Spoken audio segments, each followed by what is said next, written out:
ልጅቷንም ስለማውቃት ነው የምነግርህ።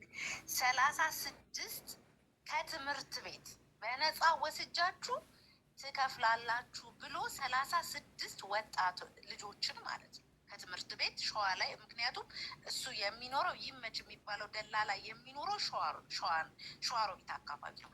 እዛ አካባቢ ያሉትን ከትምህርት ቤት ሰርታችሁ ነገ ትከፍሉኛላችሁ ብሎ እሷ ወንድሟን ነው አንተማ እንትን አትልም፣ እኔ የምትፈልገውን አድርጌ አስቀርሃለሁ፣ እከፍልልሃለሁ፣ እዚሁ ትማራለህ ብላ አስቀርተው፣ ሌሎቹ ግን የደረሱበት አይታወቅም። አሁን የዚህ ነገር ሶርሱ ማን መሰለ? ይመች ነው። ይመች የሰፈሩን የአካባቢውን ሰው ጠቅላላ እያወጣ ሴቶቹን በዚህ ደረጃ ሀናም የሄደችው በይመች ነው። ስለዚህ የዚህ ነገር ዋናው ምንጩ ይመች ነው። ይመች ማስፈታትም ይችላል፣ ማምጣትም ይችላል፣ ሁሉን ነገር ማድረግ ይችላል። እሱ ሲያዝ ደግሞ ሌሎቹን ያመጣል ማለት ነው። ስለዚህ ይመች ነው አሁን አስፈላጊው፣ በቃ ኢምፖርታንት አሁን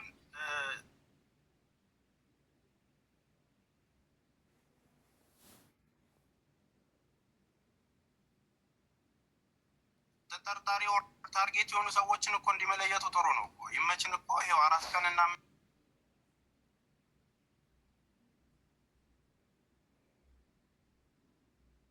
እስከን ይዘነዋል። የሚናገረውን ነገር አምጣ ብለን እኮ ይዘነው እኮ ስንት ነገር እያየን እኮ ስንት ሰዎች እኮ በዛ ምክንያት ተይዞ በግሩፕ ተደራጅተን እኮ እየፈለግን እየተባበረን ነው። ይህንን ትኩረት እንትኑን መውሰድ አይደለም። ለእነዚህ ሁሉ ቤተሰብ ጠፋብን የሚሉ ቤተሰቦች ስልክ ማምጣት፣ መደወል፣ በማን የሄደው ዶክመንት ማደራጀት፣ ከዛም በኋላ መቼ ነው የሄደው፣ በዚህ ቀን በዚህ ጊዜ ነው የሄደችው። የእያንዳንዱ እነዚህ የለጠፍናቸው ሰዎች ቤተሰቦች በአንድ ላይ ተደራጅቶ ክስ እንኳን ሲመሰረት የ100 እና የ200 ወጣትን ጉዳይ ይዞ እንደሄደ እንደ ሀገር እንዲታይ ጉዳዩ ቀላል አይደለም። ዋናውን ስር ነው ማድረግ ያለብን የሚለውን ነገር ታርጌት ለማግኘት ቤተሰቦቻቸው ማግኘት፣ በቂ መረጃ መውሰድ፣ መቼ እንደመውሰድ፣ በማን ደላላ እንደተላኩ ጭምር የደላሎቹ ስም ዝርዝር ይወጣል። ከዛን እያንዳንዱን አገኘ ነው ማለት ነው። ስለዚህ አንዳንዱ በአጋጣሚም ዝም ብሎ እየቀላቀለ ፎቶም እየላከች ልጅ ጠፍታለች እያለ የህፃን ጨዋታ እንዳይሆን፣ የቲክቶክ ነገር ደግሞ እያየነው ነው። ሰያው እያየው ነው። በዚህ 6-7 ቀን ውስጥ ራሱ ግማሹ ይወጣል፣ ግማሹ ይገባል። እንቅስቃሴ የሚያደርገው ሰው ራሱ ጥቂት ሰው ነው። ስለዚህ በፋይል ማደራጀት፣ ብዙ ሰዎች የተላኩበትን አድራሻዎች መያዝ እና በቂ ዶክመንት ሳይያዝ ደግሞ ውሳኔ አትወስኑ። ውሳኔዎች ላይ እየወሰናችሁ እንዲደረጉ እንደዚህ ይደረጉ የሚለው ነገር ከኛም አይጠበቅም። ማስተዋል ያለበት ለጠፉት ጥፋት በትክክለኛ የሚጠየቁበትን መንገድ ማመቻቸት እንጂ ሳታውቁት እርስ በርስ የሆነ ነገር ላይ አንድ ስህተት ተሰርቶ ብዙ ወገኖቻችን እንዳናጣም ስለሰጋውም ጭምር ነው። ይሄ ነገር መስመር እንዳይስትባችሁ ስለሰጋው ነው።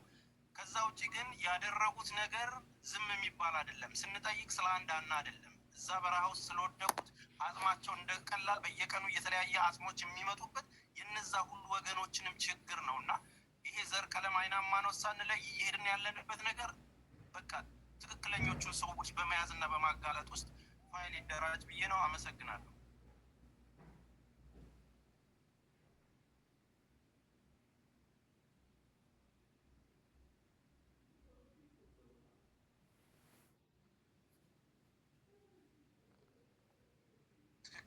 ወንጀለኛ የሆኑትን እነዚህን ወንጀለኞች ደግሞ በእንደዚህ አልወሰንም።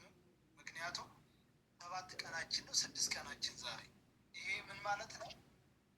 የሰው ልጅ ምንም በማያውቁ ወገኖች ላይ አንድ ባለጌ ባጠፋው ጥፋት መወሰን የለበትም በሚል ነው። እንግዲህ ከአበሻ አልፎ እስከ የመኔዎች ደረስ። የመኔዎች በትንሽ ነገር ይገዛሉ።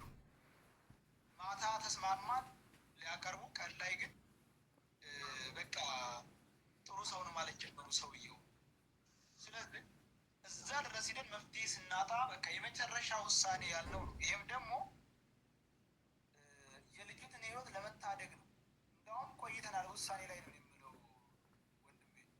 በጣም የቆየንበት ይመስለኛል። ለምን የዚችን ህይወት በህይወት ካለ ለመታደግ ልክ 2 ቀንና 1 ቀን ከተለመነ በኋላ ወዲያው አፋጣኝ እርምጃ ቤተሰቦቹን ህጉ እርምጃ ወስዶ ቤተሰቦቹ ላይ ቤተሰቦቹን ይዞ ልጃቸው ልጅ እንዲያስመጣ የማድረግ ስራ መሰራት ነበረበት። እኛ ግን ስናሸ ስንጣላው ስንለምነው ጭራሽ የሞተ ጊዜ ያላመጣውን መረጃ በ68 ቀኗ መረጃ ብሎ ይዞ የመጣውን አይታችኋል።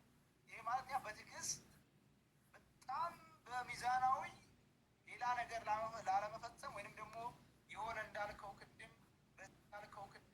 በስህተት የሆነ ነገር ተፈጥሮ ወገኖች እርስ በርስ ሌላ ችግር ውስጥ እንዳይገቡ በሚል ታግሰን ነው።